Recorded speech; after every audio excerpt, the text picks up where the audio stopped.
दरअसल ये कहानी है एक ईमानदार किसान लक्ष्मण की। वो अपने खेतों में मेहनत से काम करता था और अपनी पत्नी और बेटे के साथ एक साधारण जीवन जीता था।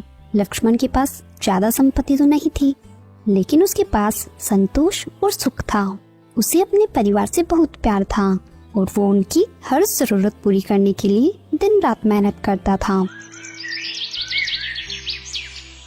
भाग्यवान, जरा सुनती हो, खाना दे दो, मुझे भूख लग रही है। जल्दी से खाना खाकर मुझे खेतों पर जाना है और उधर से जमींदार सेठ के यहाँ भी जाना है। क्या हुआ? क्यों भाग्यवान कहकर चिल्ला रहे हो? ला रही हूँ, थोड़ा तसल्ली रखो। जमींदार सेठ ने मुझे उनके घर पर किसी काम से बुलाया है, इसलिए मुझे जल्दी खेतों का काम खत्म करके वहाँ जाना। फिर माया लक्ष्मण को खाना परोसती है और लक्ष्मण खाना खाकर जाने वाला ही होता है कि तभी माया कहती है, आप जाओ, लेकिन समय रहते वापस लौट आना। मैं नहीं चाहती आप रात को बाहर रहो। आजकल समय खराब है, रात में बाहर रहने का जमाना नहीं है। ठीक है, मैं आ जाऊंगा, तुम मेरी फिक्र मत करो। न कहकर लक्ष्मण अपनी कुदाल लेकर खेत की ओर निकल पड़ता है। दिन भर खेत में काम करने के बाद शाम होने पर लक्ष्मण जमींदार सेठ से मिलने के लिए उनके घर जाता है। अरे लक्ष्मण भाई, कैसे हो? परिवार कुशल पूर्वकता तो है ना? हाँ सेठ जी, आपकी दुआ और प्रभु के आशीर्वाद से सभी से कुशल है। लक्ष्मण, आजकल खेतों में काम कैसा चल रहा है? इस बार पिछले साल से ज्यादा खेती करना है, इसलिए थोड़ा खेतों में ज्यादा मेहनत करना पड़ेगा। मैं इस बार अपने बच्चे को पढ़ाने के लिए शहर भेजना चाहता हूँ। अगर समय ने साथ नहीं दिया तो तुम क्या करोगे? सेठ जी, मैं पूरी कोशिश करूँगा, आगे ईश्वर की माया है। अरे लक्ष्मण भाई, बात करते करते जो काम के लिए मैंने तुम्हें बुलाया था वो काम तो मैं तुम्हें बताना भूल ही गया। लक्ष्मण, कल सुबह तुम्हें मेरी बैलगाड़ी में 50 बोरी गेहूं की लेकर रामपुर गांव जाना है और रामपुर गांव में मेरे मित्र पंकज के यहाँ पहुँचाना है।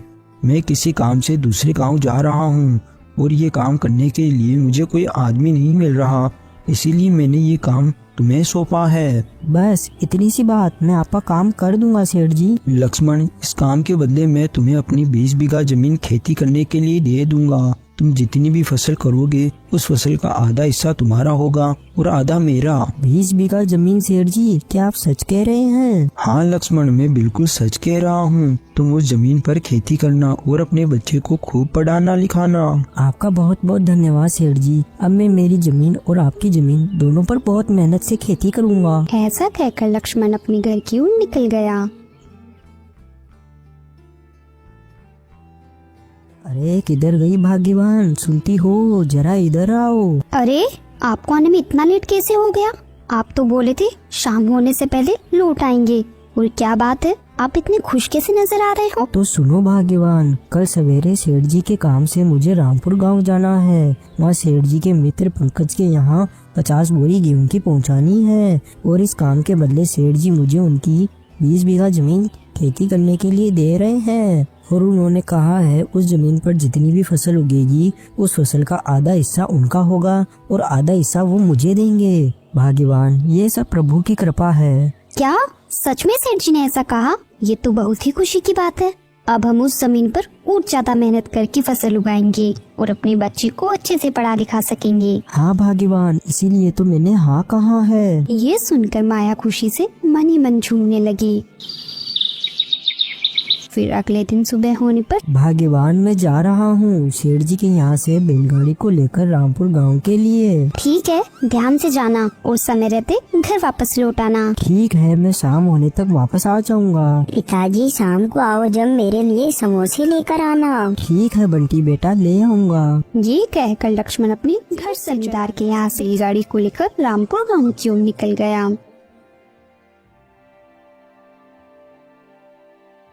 लक्ष्मण चलते चलते आखिरकार रामपुर गांव पहुंच गया। अरे नमस्ते लक्ष्मण भाई, कैसे हो?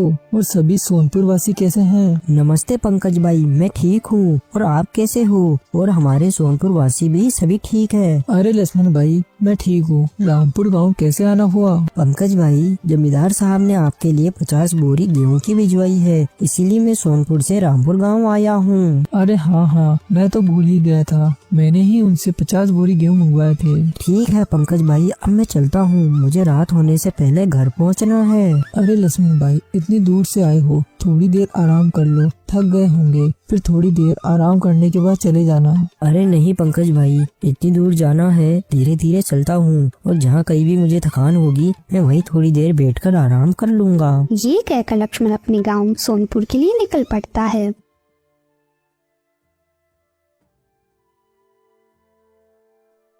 कुछ दूर जाने के बाद लक्ष्मण सोचता है, क्यों ना मैं थोड़ी देर किसी पेड़ के नीचे आराम कर लूं, बहुत थक गया हूँ। ये सोचकर लक्ष्मण एक पेड़ की छाया में बैठ जाता है। तभी थोड़ी देर में सुरेश नाम का एक आदमी वहाँ आ जाता है। अरे लक्ष्मण भाई, कहाँ से आ रहे हो आप? बहुत दिनों बाद दिखाई दिए। सुरेश भाई, मैं सेठ जमींदार के काम से रामपुर गांव गया था, मैं वहीं से आ रहा हूँ। थोड़ी थकान सी होने लगी तो सोचा कि क्यों ना थोड़ी देर यहाँ बैठकर आराम कर लिया जाए। वैसे सुरेश भाई, आप कहाँ जा रहे हो? अरे मैं भी गांव की तरफ ही जा रहा हूँ, चलो साथ में चलते हैं। फिर वो दोनों अपने घर की ओर निकल जाते हैं। लक्ष्मण सुरेश साथ में गांव की ओर आ रहे थे कि तभी रास्ते में समोसे की दुकान दिख जाती है। मेरे बेटे ने समोसे लेकर आने को कहा था, अगर समोसे लेकर नहीं गया तो मेरा बेटा मुझ पर गुस्सा करेगा। अरे भाई, क्या जमाना आ गया है। पहले हम सब अपने पिताजी से डरते थे और आज ऐसा दिन आ गया है जो हम सबको अपने बच्चों से डरना पड़ रहा है। हाँ भाई, अब क्या ही कर सकते हैं। मुझे तो अपनी पत्नी और अपने बच्चे से डर लगता है। मेरी पत्नी कब किस बात पर मुझ पर बरस पड़ेगी ये मुझे नहीं पता होता, और मेरा बच्चा कब मुझसे गुस्सा हो जाएगा ये भी मुझे नहीं पता। फिर भी हमारी जिंदगी बहुत अच्छे से कट रही है। सुरेश भाई, तुम यहीं रुको, मैं अभी समोसे लेकर आता हूँ। इतना कहकर लक्ष्मण समोसे की दुकान पर जाता है। अरे भाई, समोसे कैसे दे रहे हो? अरे भाई, 20 रुपए का एक समोसा है, साथ में हरी चटनी और 2 कचौरी और पैक कर देना। फिर लक्ष्मण समोसा और कचौरी लेकर सुरेश के पास चला जाता है। चलो सुरेश भाई, ले आया मैं कचौरी और समोसा। तुम तो सिर्फ समोसे की बात कर रहे थे, तुम तो 2 कचौरी और ले आए। अरे भाई, बेटे के लिए तो समोसा ले लिया और मेरी पत्नी भी तो है, उसके लिए भी तो कुछ ले जाऊंगा तो वो बहुत खुश हो जाएगी, वरना वो घर जाते ही मेरे ऊपर बरस पड़ेगी, क्योंकि मैंने उससे बोला था कि मैं शाम तक घर लौट आऊंगा, लेकिन जाते जाते मुझे रात हो जाएगी। तुम अपनी पत्नी और बेटे से बहुत प्यार करते हो। ठीक है, चलो अब चलते हैं, रात होने वाली है। फिर दोनों गांव आ जाते हैं। सुरेश अपने घर चला जाता है और लक्ष्मण भी अपने घर की तरफ चला जाता है। क्या जी, आप तो बोल रहे थे शाम तक आ जाएंगे, लेकिन अभी तो अंधेरा हो गया है। अरे भाग्यवान, मैं भी रात होने से पहले ही घर वापस आना चाहता था, लेकिन वहाँ जाने में थोड़ा समय लग गया और उधर से आते वक्त थोड़ा थक गया था तो किसी पेड़ के नीचे बैठकर आराम करने लग गया था। लो, मैं तुम्हारे लिए कचौरी लेकर आया हूँ और बंटी के लिए समोसा लेकर आया हूँ। क्या आप मेरे लिए भी कचौरी लेकर आए हो? इसकी क्या जरूरत थी? आप सिर्फ बंटी के लिए समोसे लेकर आ जाते। अरे भाग्यवान, तुम मेरी पत्नी हो और मैं तुम्हारी खुशी का ध्यान नहीं रखूं तो किसकी खुशी का ध्यान रखूं? फिर वो तीनों समोसे कचौरी खाकर सो जाते हैं।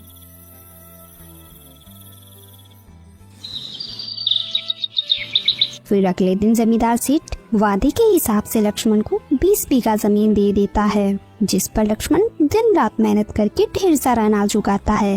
ये देखकर उसका पड़ोसी हरिया और उसके पत्नी रीतू जलने लगते हैं। जी, आपको एक बात पता है? गांव के सभी लोग बोल रहे थे लक्ष्मण को जमींदार सेठ ने 20 बीघा जमीन दी है खेती करने के लिए। मैंने भी सुना तो है, और अपन इसमें कर भी क्या सकते हैं, लेकिन मुझसे इस लक्ष्मण की खुशी देखी नहीं जा रही। अरे वो तो पहले ही इतना अच्छा कमाता था और अब तो उसके पास 20 बीघा जमीन और आ गई। वो तो अब अमीर बन जाएगा और हम गरीब के गरीब रह जाएंगे। हमें कुछ ना कुछ तो ऐसा करना होगा जो वो भी हमारी तरह गरीब हो जाए। तो तुम ही अपना दिमाग चलाओ, मेरे दिमाग में तो कुछ भी नहीं आ रहा। अभी आप 6 महीने रुक जाइए, पहले लक्ष्मण की सारी फसल तैयार हो जाने दी। और उधर लक्ष्मण और उसकी पत्नी और उसका बेटा तीनों जमींदार के खेत में बड़ी ही मेहनत से काम करते और देखते ही देखते 6 महीने बीत गए और उनकी पूरी फसल तैयार हो गई। तो फिर एक दिन अब आप एक काम करिए, सभी की सोने के बाद जमींदार को खेतों में आग लगा देना, वरना फसल कल कट जाएगी। तो हम कुछ नहीं कर पाएंगे। ठीक है, मैं ऐसा ही करूँगा। अब तो वो हम दोनों के जीते जी कभी भी राजा नहीं बन सकता। फिर रात होते ही हरिया चुपचाप जमींदार के खेत की तरफ चला जाता है। जमींदार के खेत में आग लगा देता है और वहाँ से भाग जाता है।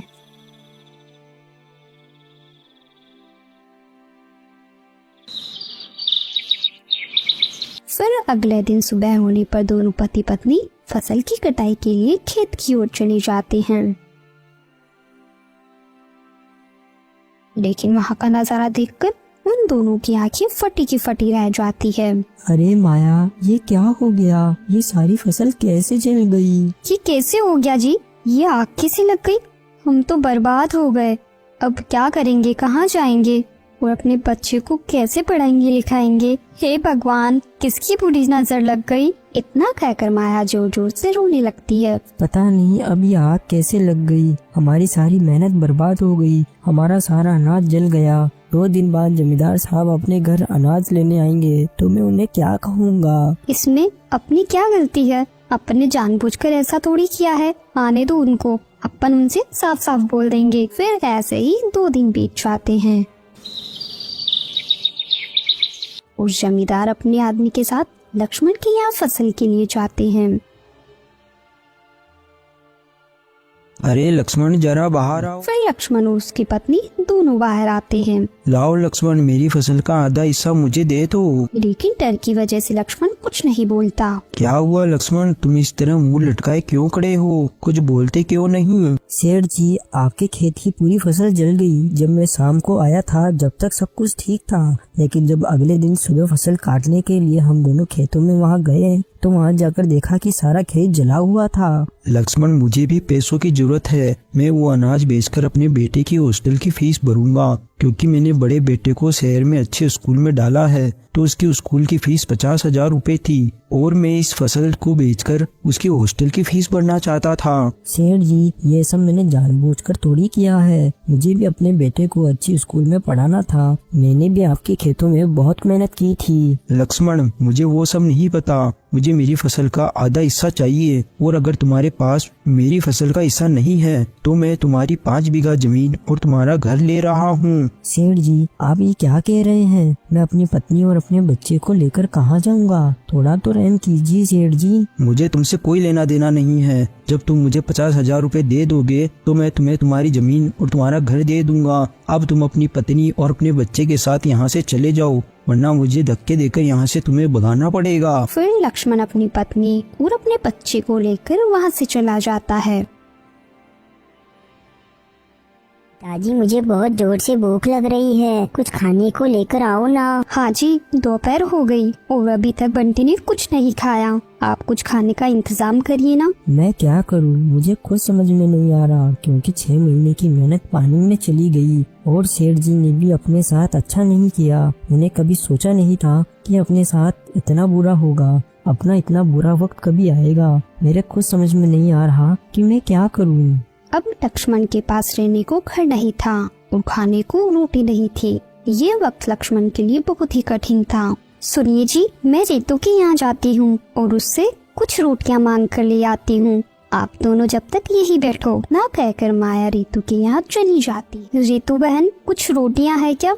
मेरे बच्चे ने सुबह से कुछ नहीं खाया, उसको भूख लग रही है। अगर कुछ रोटी है तो दे दो, ताकि मैं मेरे बच्चे की भूख मिटा सकूं। रोटी तो नहीं है और जो रोटी थी वो अभी अभी मेरे बच्चों ने खा ली। मुझे माफ कर दो बहन। फिर माया वहाँ से उदास होकर वापस लौट जाती। क्या हुआ माया, रोटी नहीं मिली क्या? नहीं जी, रितु बोल रही थी जो रोटियाँ थी वो उसके बच्चों ने खा ली, इसलिए उसके पास रोटियाँ नहीं थी। माया, अभी हमारे दिन खराब है तो हमारी कोई मदद नहीं करेगा। सुनो, हम बच्चे को लेकर दूसरे गांव रामपुर चलते हैं, क्योंकि यहाँ अब अपनी कोई मदद नहीं करेगा और ना ही मुझे कोई काम देगा और ना अब अपने पास अपनी जमीन बची है जिस पर अपन खेती कर सके।